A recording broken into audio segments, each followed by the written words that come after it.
Hola a todos. Hoy vamos a meternos de lleno en una de las leyes más importantes de El Salvador, su Código Penal. Vamos a desgranar juntos esa estructura que define qué es un delito y cuál es su castigo. En definitiva, las reglas que marcan cómo convivimos cada día. Y para arrancar, una pregunta que parece sencilla, pero tiene miga. ¿Alguien sabe a ciencia cierta qué leyes entran en juego cuando se comete un delito en El Salvador? Pues la respuesta está precisamente en el documento que vamos a explorar hoy. Aquí tenemos nuestra hoja de ruta. Empezaremos por lo más básico. ¿Qué es exactamente el Código Penal? Después vamos a descifrar los conceptos que hay que dominar. Nos daremos un paseo por los delitos más comunes y sus castigos y terminaremos con una reflexión. ¿Por qué todo esto nos afecta a todos? Muy bien, pues vamos al lío. Antes de hablar de delitos concretos, es fundamental que entendamos qué es este documento y para qué sirve realmente.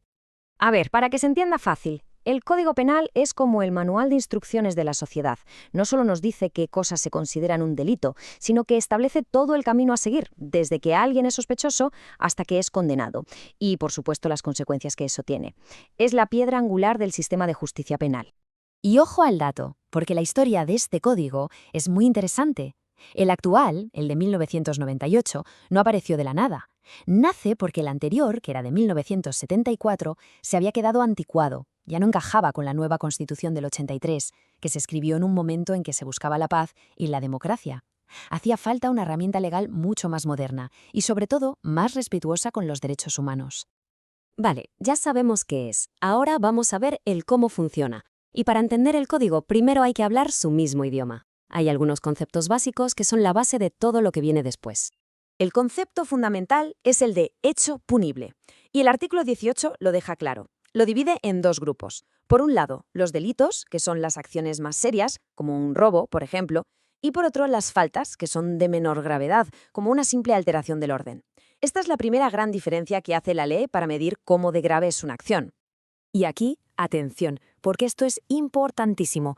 La mentalidad con la que se actúa lo cambia todo.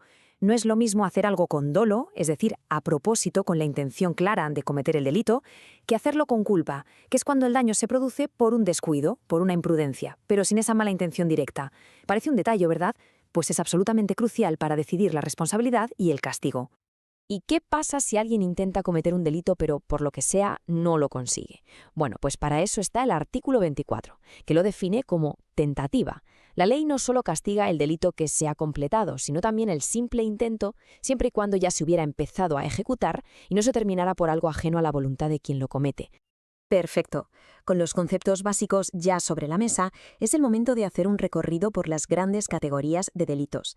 Vamos a ver cómo el código los organiza según el bien que intentan proteger. La primera gran categoría, y la más obvia, protege lo más sagrado, la vida y la integridad de las personas. Aquí nos encontramos desde el homicidio simple, tal como lo define el artículo 128, hasta su versión agravada, que tiene en cuenta cosas como la premeditación. También se incluyen las lesiones y el aborto, cada uno con sus propias características legales. Otra categoría clave es la que agrupa los delitos contra la libertad y la propiedad. Aquí vemos, por ejemplo, la diferencia entre una privación de libertad y un secuestro, que ya implica pedir un rescate, y una distinción clásica que hay que conocer: el hurto, que es quitar algo sin violencia, y el robo, que, como dice el artículo 212, es cuando sí se usa la violencia. La extorsión, por supuesto, también cae dentro de este saco. Claro, si hay un delito, tiene que haber una consecuencia. El Código Penal no se queda ahí, sino que despliega todo un abanico de penas que buscan ser proporcionales a la gravedad de cada acto. Y esta tabla lo resume en la perfección. El Código divide los castigos en dos tipos: las penas principales, como pueden ser la cárcel o una multa, y las penas accesorias, que son un complemento. Por ejemplo, a una persona que la condenan por conducir bajo los efectos del alcohol, le pueden poner una multa, que es la pena principal, y además quitarle el carné de conducir, que sería la pena accesoria. Bien, hemos viajado por el código, sus conceptos y sus castigos. Pero todo esto nos lleva a la pregunta del millón. Más allá de los juzgados y los abogados, ¿por qué es importante conocer estas leyes en nuestro día a día? Esta frase, sacada del propio preámbulo del código, nos da la respuesta. Se diseñó para ser una herramienta moderna y eficaz para mantener la paz social y la seguridad. Su fin no es solo castigar por castigar, sino sobre todo ordenar la convivencia y prevenir que se cometan delitos. Es que entender estas reglas no es solo cosa de juristas, es una herramienta para toda la ciudadanía. Saber cuáles son nuestros deberes y nuestros derechos es lo que construye una cultura de legalidad y de respeto mutuo, que al final es la base para que una sociedad sea más justa y segura para todos. Y con esto cerramos nuestro análisis, pero dejando una última pregunta en el aire para la reflexión. Ahora que conocemos un poco mejor las reglas del juego, ¿cuál es el papel que juega cada individuo en la construcción de una sociedad donde estas reglas se respeten y la justicia al final prevalezca? Ahí queda. Muchísimas gracias por la compañía.